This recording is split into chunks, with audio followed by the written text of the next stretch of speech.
नमस्कार, आप देख रहे हैं प्रभात खबर। मैं हूं रजनीश आनंद। आज हमारे साथ हैं प्रभात खबर के प्रधान संपादक आशुतोष चतुर्वेदी सर। वे हाल ही में फिजी में आयोजित विश्व हिंदी सम्मेलन में शामिल होकर लौटे हैं। तो आइए हम उनसे बात करते हैं और जानते हैं कि फिजी में आयोजित विश्व हिंदी सम्मेलन कितना सफल रहा और वहाँ क्या खास बातें हुई। नमस्कार सर। नमस्ते सर, सबसे पहले हम लोग को ये बता दीजिए कि फिजी के बारे में जैसे कहा जाता है कि वह एक द्वीपों का समूह देश है, तो फिजी कैसा देश है?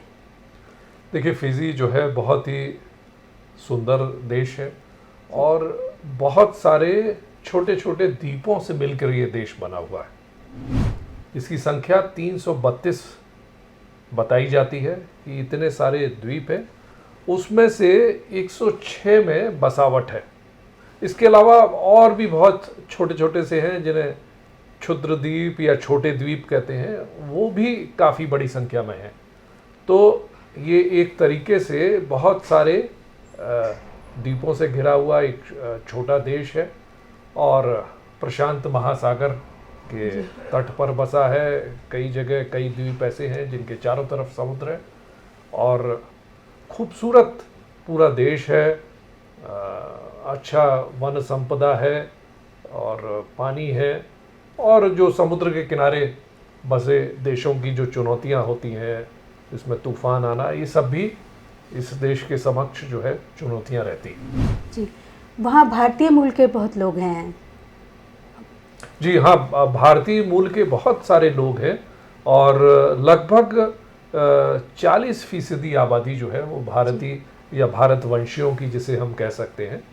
और दरअसल ये ब्रिटेन का उपनिवेश था और 1874 में ब्रिटेन में इसको अपने उपनिवेश में ले लिया, जैसे हम लोग भारत और अन्य देश भी थे।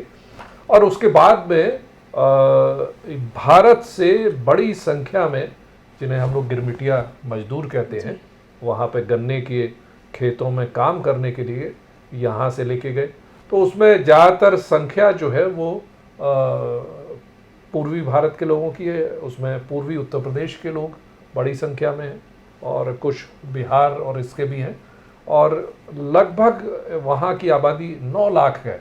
मतलब आप अंदाज लगा सकते हैं कि बहुत ही कम आबादी है। उसमें 40% भारतवंशी हैं।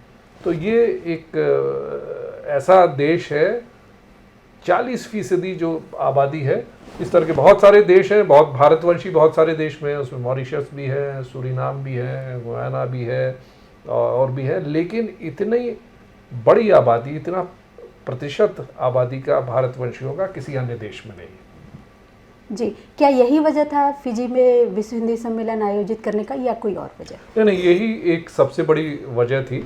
मॉरिशस में जैसे कई बार विश्व हिंदी सम्मेलन का आयोजन हो चुका है और अन्य जगहों पर भी हो चुका है, लेकिन फिजी चूँकि थोड़ा सा दूर यहाँ से भारत से पड़ता है और लंबी यात्रा है, तो ये सोचा गया, चूँकि इसमें भारतवंशियों की बहुत बड़ी संख्या है और वो प्रभावी भी हैं। अभी जैसे वहाँ पर उप प्रधानमंत्री भारत वंशी हैं और जो बहुत ही शुद्ध हिंदी बोलते हैं, भारत भी आए थे, वहाँ पे भी उन्होंने भाषण दिया। तो यही सब वजह देखते हुए वहाँ पर इसका आयोजन किया गया। लेकिन अगर हिंदी की बात करें वहाँ पर, तो जो वहाँ की जो हिंदी है वो हमारी हिंदी से थोड़ा सा भिन्न हो गई है।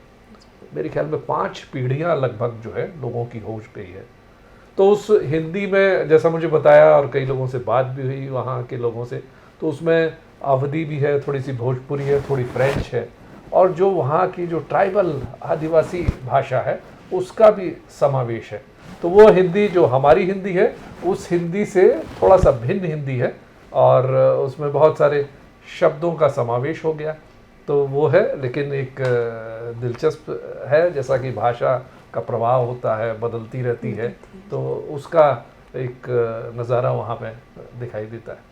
मतलब जो आम हिंदी बोलने वाले हैं वो लोग समझ जाएंगे कि वो क्या बोल रहे हैं। हाँ, उसमें ये है, उसमें शब्द कुछ वो लोग जो है वहाँ पर थोड़े से भिन्न होते हैं। अब अभी भी वहाँ पर, जैसे मैंने कुछ लोगों से पूछा कि क्या है, तो जैसे सीताफल को वहाँ कुम्हड़ा कहते हैं। हमारे इधर जो है, अगर अवध वाले उसमें देखें, उसको अलग अलग शब्दों से होता है, लेकिन वहाँ पर उन्होंने बताया कि अलग अलग फलों का है, लेकिन अभी भी वहाँ पर कि भाई कुबड़ा कहते हैं सब सीताफल को है, अलग अलग जगह उसके नाम भिन्न भिन्न है ना जी, लेकिन इस तरह के शब्द हैं और उनकी बात आप बहुत आसानी से समझ सकते हैं। कोई उसमें कोई बोलचाल की भाषा में नहीं है, कुछ जो शब्द आ जाते हैं, अब हम लोगों की भी भाषा में बहुत सारे अंग्रेज़ी के शब्द आ जाते हैं, उर्दू के होते हैं, फारसी के बहुत सारे हैं, उनका समावेश हो गया है, हिंदी के, संस्कृत के भी बहुत सारे शब्द हैं। तो इसी तरह से उनकी भाषा में भी बहुत सारे ऐसे शब्द जो है वो उनका प्रयोग होने लगा है। जी सर, तो इस सम्मेलन में सर क्या नई बात मतलब निकल कर सामने आई? इस सम्मेलन का जो थीम था उसमें यह है कि हिंदी का टेक्नोलॉजी तकनीक के साथ कैसे रिश्ता बनाया जाए, और उसमें भी विशेष रूप से आर्टिफिशियल इंटेलिजेंस के साथ में हिंदी का तारतम्य किस तरह से बैठाला जाए। एक बहुत अच्छा शब्द हिंदी में उसका वहाँ पर प्रयोग किया गया, कृत्रिम मेधा, आर्टिफिशियल इंटेलिजेंस के लिए। तो ये सदी पूरी की पूरी आर्टिफिशियल इंटेलिजेंस की है और सभी भाषाओं को चैट जीपीटी इस समय बज़वर्ड है, हर जगह उसकी चर्चा है, उसका इस्तेमाल लोग कर रहे हैं, देश दुनिया में सब जगह चर्चा वहाँ पे हो रही है। तो भाषा का, हिंदी का किस तरह से तारतम्य टेक्नोलॉजी के साथ बैठाला जाए। अभी हम लोग ये देखते हैं, उसमें कई सत्र थे, एक पूरा सत्र था और जिसमें इसी पे चर्चा हुई कि भाई किस तरह से टेक्नोलॉजी है। और अगर आप उसका चैट जीपीटी का अगर इस्तेमाल करें तो आप ये देखेंगे कि अंग्रेज़ी में बहुत सारी जानकारियाँ अगर आप कुछ चाहते हैं तो बड़ा विस्तृत उसकी जानकारी मिलती है, हिंदी में भाषा में बहुत ज़्यादा जानकारी नहीं मिलती है। तो मुझे जैसे तकनीकी विशेषज्ञों ने बताया कि उस तरह का कंटेंट जो है वो हिंदी का अभी बहुत सारे फोरम्स में नहीं है, तो वो किस तरह से उसको बढ़ाया जाए जिससे कि तकनीक से उसका रिश्ता बन सके और हमको जानकारी नई टेक्नोलॉजी से भी मिल सके। जी, एक सवाल और था सर कि क्या इस तरह के आयोजन से हिंदी भाषा को फ़ायदा होगा, हिंदी भाषा समृद्ध होगी? बिल्कुल निश्चित रूप से फ़ायदा होगा, जिसमें एक बहुत ही अच्छी बात ये थी कि वहाँ पर जो मुझे जो सराहनीय पहल जिसे कह सकते हैं कि हमारे पूर्वोत्तर राज्यों में जो हिंदी भाषी हैं, चाहे वो अरुणाचल प्रदेश हो, त्रिपुरा हो, नागालैंड हो, हाँ, या मणिपुर हो, वहाँ के प्रतिनिधि भी वहाँ पर पहुँचे हुए थे। इसके अलावा दक्षिण भारत के मुझे कुछ महिलाएं मिली जो केरल की थी या तमिलनाडु की थी और हिंदी भाषी थी और हिंदी के क्षेत्र में काम कर रही है, या कुछ ऐसी संस्थाएं थी जिन्हें वहाँ पे सम्मानित भी किया, वो लोग थे।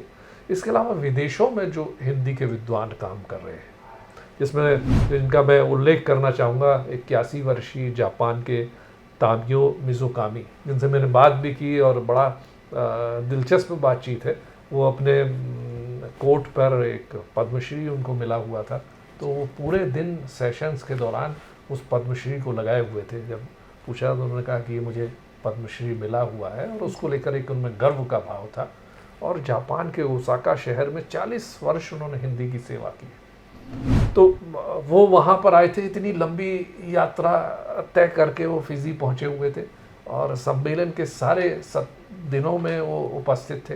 तो ऐसे अन्य कई देशों के विद्वान वहाँ आए थे, ऑस्ट्रेलिया थे, सिंगापुर से थे, अमेरिका से थे। इसके अलावा बेलारूस से वहाँ पर प्रतिनिधि थे, जो पुराने यूएसएसआर के देश हैं जो अलग हो गए, उनके कई सारे हिंदी के विद्वान और वो सब लोग आए हुए थे। तो एक तरीके का एक समागम था, एक महाकुंभ था, जिसमें अलग अलग क्षेत्रों के लोग आए थे। और जाहिर बात है कि डिप्लोमेटिक और कूटनीतिक रूप से भी एक फिजी के लोगों को, वहाँ की सरकार को भी संदेश था कि भाई हम लोग जो है भारतवंशियों की बहुत बड़ी संख्या है और जिनके साथ भारत सरकार खड़ी हुई है। वहाँ पर भी बहुत राजनीतिक उथल पुथल रही है पिछले कुछ वर्षों में, और जिसमें भारतवंशियों के खिलाफ और हिंदी के खिलाफ भी एक अभियान चलता रहा है। तो एक ये भी एक उसके पीछे वजह थी, एक संदेश था कि, और वहाँ के प्रधानमंत्री ने भी कहा और राष्ट्रपति ने भी ये कहा कि इतना बड़ा अधिवेशन, एक सम्मेलन आज तक फिजी में नहीं हुआ जिसमें इतनी बड़ी संख्या में लोग आए हों, और फिजी के स्थानीय लोग भी बड़ी संख्या में उसमें शामिल हुए थे। यहाँ से तो गए ही थे भारत से, और विश्व के अनेक हिस्सों से आए थे।